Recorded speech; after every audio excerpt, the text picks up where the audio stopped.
सोचें जरा, ईरान के अंदर जो है उनके साइंसदान साइंटिस्ट जो है वो गायब हो जाते थे, या उनको कत्ल कर दिया जाता था या अगवा कर लिया जाता था। मोसाद ने भी इसके ऊपर बहुत से ऑपरेशंस किए, और फिर वही पैटर्न अमेरिका के अंदर भी नजर आना शुरू हो गया। 10 साइंटिस्ट अब या तो वो मर गए हैं या वो गायब हो गए हैं, और किसी के पास कोई जवाब नहीं है। अजीजान मन, आपको आपके भाई आदिल राजा का सलाम पहुंचे सोल्जर स्पीक्स के ऊपर। आज की वीडियो में हम बात करेंगे एक बहुत ही डिस्टर्बिंग ट्रेंड के ऊपर।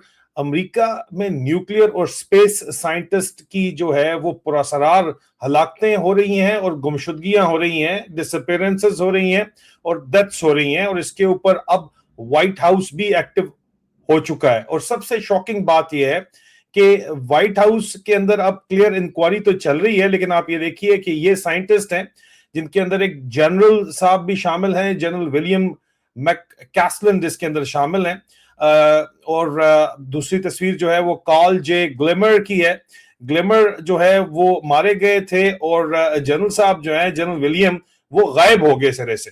इनके अलावा जो है ये दो मजीद साइंटिस्ट यहाँ पे, मेलिसा कैसियस और नूनो एफ लोरिरो, ये मेलिसा जो है वो गायब होगी, डिसअपेयर होगी हाइकिंग के दौरान, और नूनो जो है वो मारे गए।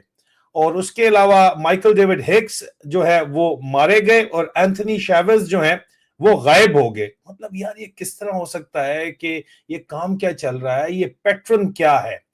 रिपोर्ट्स के मुताबिक, जो इस वक्त वेरीफाइड रिपोर्ट्स हैं उनके मुताबिक, 2023 से लेकर अब तक तकरीबन पिछले 2.5 साल के अंदर ये 10 हाई लेवल जो है लोग या तो मर चुके हैं, जो साइंटिस्ट हैं, या गायब हो चुके हैं किसी भी ट्रेस के बगैर। किसी को भी नहीं पता कि किधर है।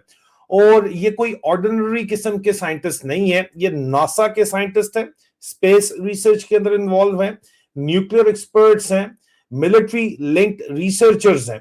यानी वो लोग हैं जो स्टेट सीक्रेट्स के सबसे ज्यादा करीब होते हैं। और इंडस्ट्रियल लेवल एस्पेनाज जो है वो एक रियलिटी है, और किसी किस्म का कोई भी सबूत यहां पे मिल नहीं रहा। सबसे जो है चंद केसेस को देखते हैं जो बहुत अजीबो गरीब केस हैं यहाँ पे। ये अब जो एयरफोर्स के रिटायर्ड जनरल साहब हैं, इनके केस को आप सिर्फ ले लें, अगर जो यहाँ पे आपको तस्वीर नजर आ रही है। अब सीक्रेट प्रोग्राम्स ये लीड करते थे यूनाइटेड स्टेट्स एयरफोर्स के, और अचानक गायब हो गए।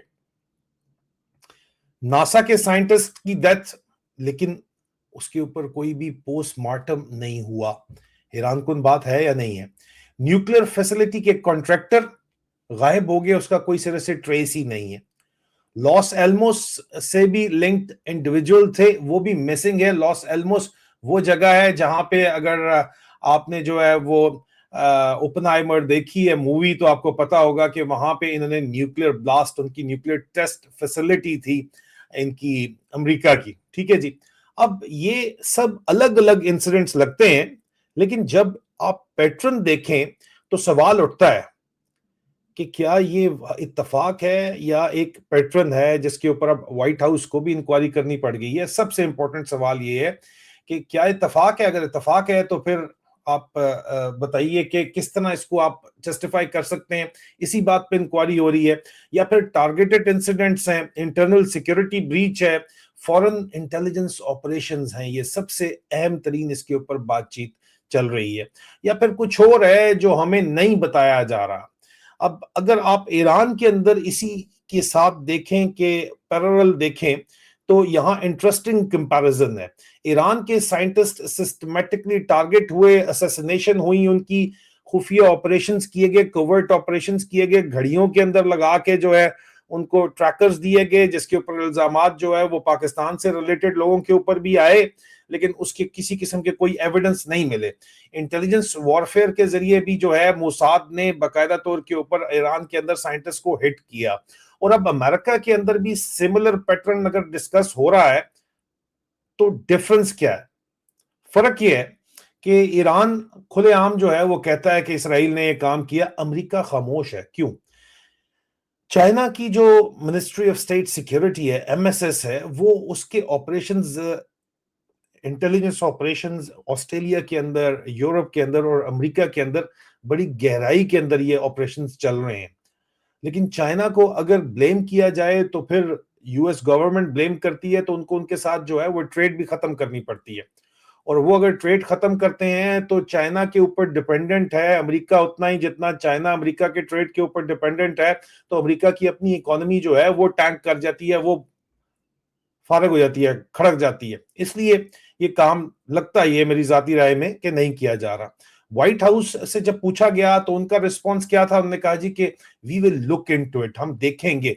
मतलब कोई क्लियर इन्वेस्टिगेशन पब्लिकली नहीं होगी, ठीक है, कोई कंफर्म्ड एक्सप्लेनेशन नहीं दी जाएगी, कोई भी अकाउंटेबिलिटी की बात नहीं की जाएगी। ये खुद एक रेड फ्लैग है, कुछ तो पर्दादारी है।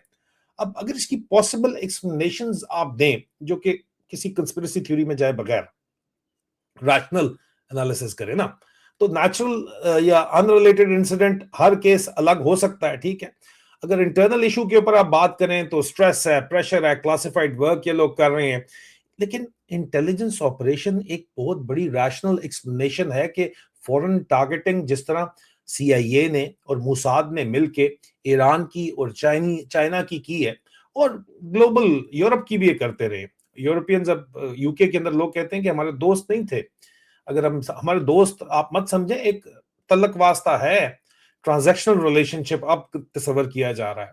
लेकिन इंटेलिजेंस ऑपरेशन जिस तरह सीआईए और मोसाद करती ने, इस तरह फॉरेन इंटेलिजेंस ऑपरेशन अमेरिका के ऊपर होना क्यों नहीं पॉसिबल? बिल्कुल पॉसिबल है। बहुत से इसके ऊपर जो है वो आपको मिलती हैं, डिटेल्स मिलती हैं। रशिया के अंदर इन्होंने ऑपरेशंस किए हैं, रशिया इनके अंदर करता रहा ऑपरेशन। कोल्ड वॉर एरा के जो ऑपरेशंस हैं उनके ऊपर तो फिल्में बन चुकी हैं क्योंकि 30 साल से पुराने हो गए हैं।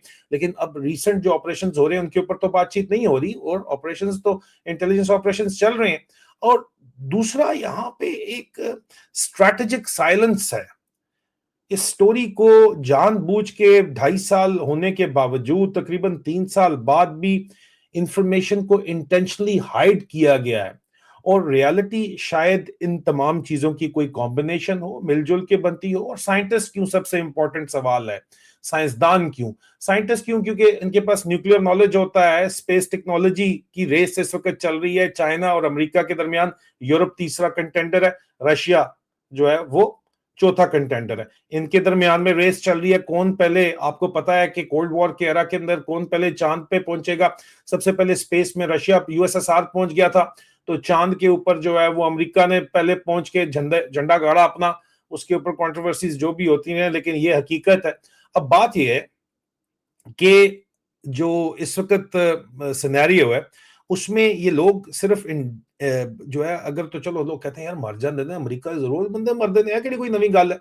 लेकिन ये कोई आम लोग नहीं है यार, ये नेशनल एसेट्स हैं जिनकी प्रोटेक्शन की जाती है। और अगर ये पैटर्न वाकई हकीकी है और किसी फॉरेन इंटेलिजेंस ऑपरेशन का हिस्सा है, तो इसका मतलब क्या है? इसका मतलब है कि बैटलफील्ड सिर्फ ग्राउंड के ऊपर नहीं, नॉलेज और टेक्नोलॉजी के ऊपर शिफ्ट हो चुकी है। जो कि हकीकत में फिल्में तो हम देखते हैं, लेकिन अब हकीकत में ये बात खुल के सामने आ रही है कि जो सीक्रेट्स है, साइंटिफिक सीक्रेट्स जो हैं, वो चोरी करना और साइंटिस्ट के खिलाफ ऑपरेशन करना, अगर वो बिक नहीं रहे, अगर वो कॉम्प्रोमाइज नहीं कर रहे, कोऑपरेट नहीं कर रहे, या सिरे से कहानी कोई नहीं है, आप उसी के मुकाबले में स्पेस के अंदर या न्यूक्लियर टेक के अंदर या आईटी के अंदर, आप जो है एआई के अंदर आप आगे बढ़ना चाहते हैं। चाइना का इस वक्त मुकाबला है, यूरोप का और अमेरिका का, रशिया का भी है। तो दूसरे का साइंटिस्ट अगर मार दिया जाए तो जाहिर बात है कि उसका एक एज खत्म हो जाता है। अब ये एक नई जंग की किस्म नहीं है, बड़े अरसे से लड़ी जा रही है, लेकिन अब खुल के सामने आ गई है। जो खामोश है, नजर नहीं आती, इनविजिबल है और टारगेटेड है। टारगेट किलिंग तो पाकिस्तान के अंदर तो बड़ी आम है, तो आपको आइडिया हो ही जाएगा, हिंदुस्तान के अंदर भी होती है। और इस वॉर में साइंटिस्ट टारगेट है और इंफॉर्मेशन वेपन है। जंग सिर्फ मिसाइल से नहीं लड़ी जाती, दिमागों के साथ लड़ी जाती है जो उन मिसाइल्स को बनाते हैं। सवाल यह है कि अगला टारगेट कौन होगा? आप क्या समझते हैं? क्या ये इत्तेफाक है या ये कुछ और है? कमेंट्स में जरूर बताइएगा। बहुत जल्द दोबारा मुलाकात होती है। खुदा हाफिज।